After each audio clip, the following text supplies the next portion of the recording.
Ezequiel capítulo 9. A matança dos idólatras.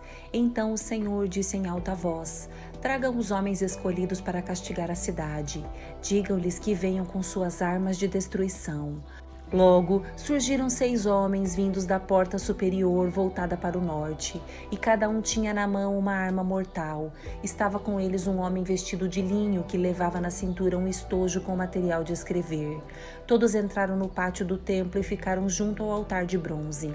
Então a glória do Deus de Israel se levantou do meio dos querubins, onde havia estado, e se moveu para a entrada do templo.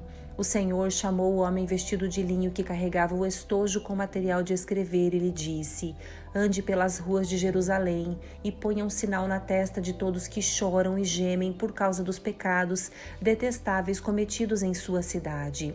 Em seguida, ouviu o Senhor dizer aos outros homens: sigam-no pela cidade e matem todos cuja testa não estiver marcada. Não mostrem compaixão nem tenham piedade. Matem todos, idosos e jovens, meninas, mulheres e crianças pequenas. Mas não toquem naqueles que tiverem o sinal. Comecem aqui mesmo, no templo. E eles começaram pelos 70 líderes na entrada do templo. Profanem o templo, o Senhor ordenou. Encham seus pátios de cadáveres, vão. Então eles saíram e começaram a matança em toda a cidade. Enquanto isso, fiquei sozinho, prostrei-me com o rosto no chão e clamei: ó Senhor soberano, acaso tua fúria contra Jerusalém exterminará todos que restam em Israel? Então ele me disse: os pecados do povo de Israel e de Judá são muito, muito grandes. Toda a terra se encheu de homicídio, a cidade está repleta de injustiça. Eles dizem: o Senhor não nos vê, o Senhor abandonou nossa terra. Por isso não os pouparei, nem terei piedade deles.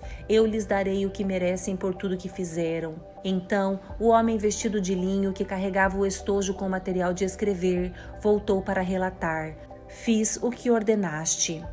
Ezequiel capítulo 10. A glória do Senhor deixa o templo.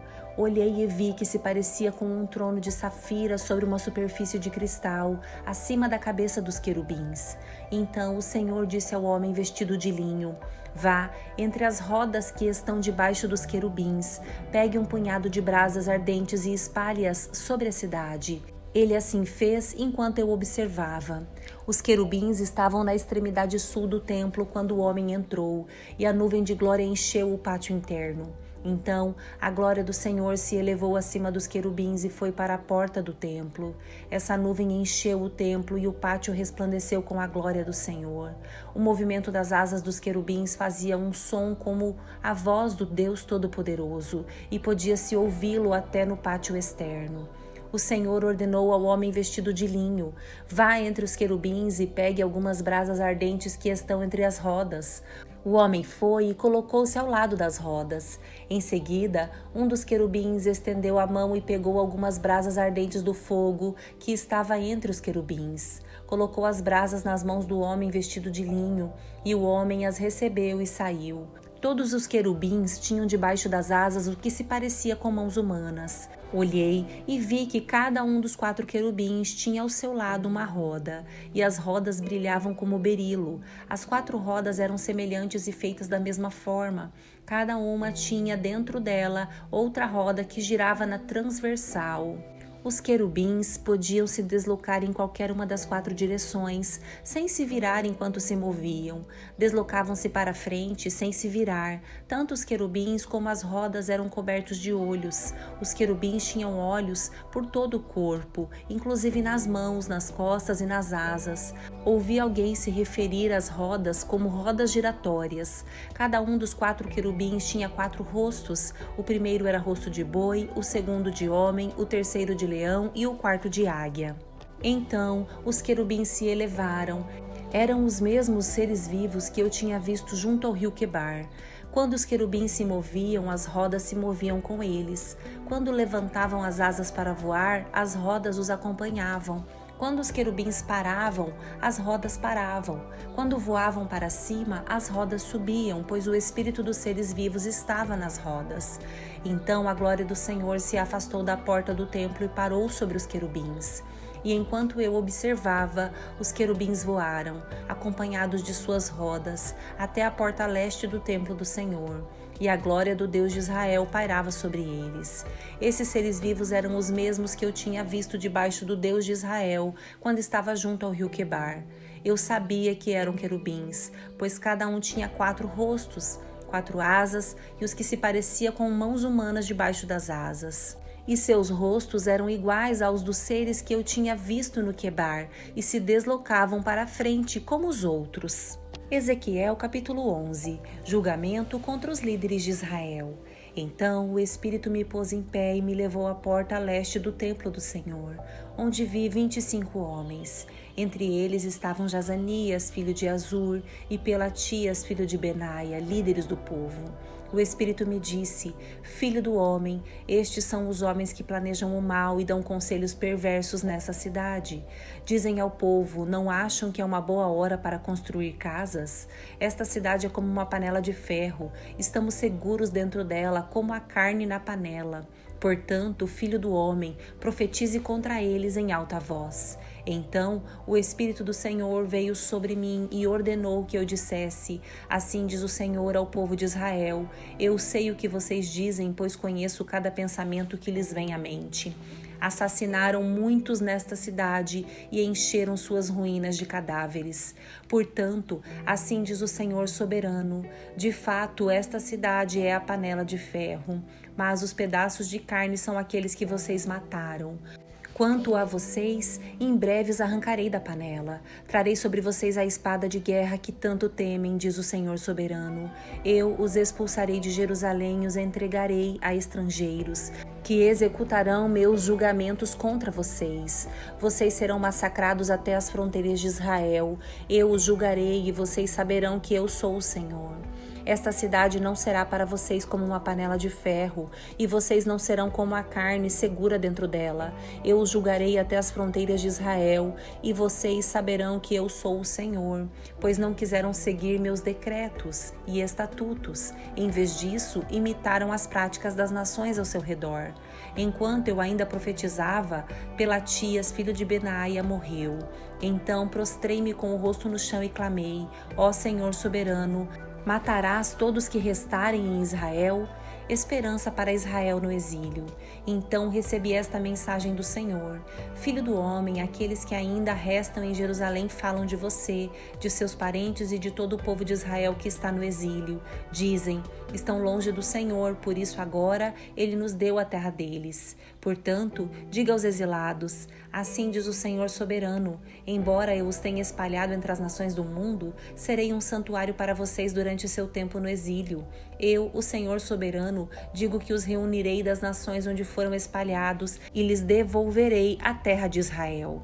Quando eles regressarem para sua terra natal, removerão todos os resquícios de suas imagens repugnantes e de seus ídolos detestáveis. Eu lhes darei um só coração e colocarei dentro deles um novo espírito. Removerei seu coração de pedra e lhes darei coração de carne, para que obedeçam a meus decretos e estatutos. Então eles serão o meu povo e eu serei o seu Deus. Quanto àqueles que anseiam por suas imagens repugnantes e seus ídolos detestáveis, darei a eles o castigo merecido por seus pecados. Eu, o Senhor soberano, falei. A glória do Senhor deixa Jerusalém. Então os querubins levantaram as asas acompanhados de suas rodas, e a glória do Deus de Israel pairava sobre eles. Então a glória do Senhor subiu da cidade e parou acima do monte a leste. Depois disso, o Espírito de Deus me levou de volta à Babilônia, para o povo no exílio. Assim terminou a minha visão, e eu relatei aos exilados tudo o que o Senhor me tinha mostrado. Ezequiel capítulo 12. Sinais do exílio que está para acontecer.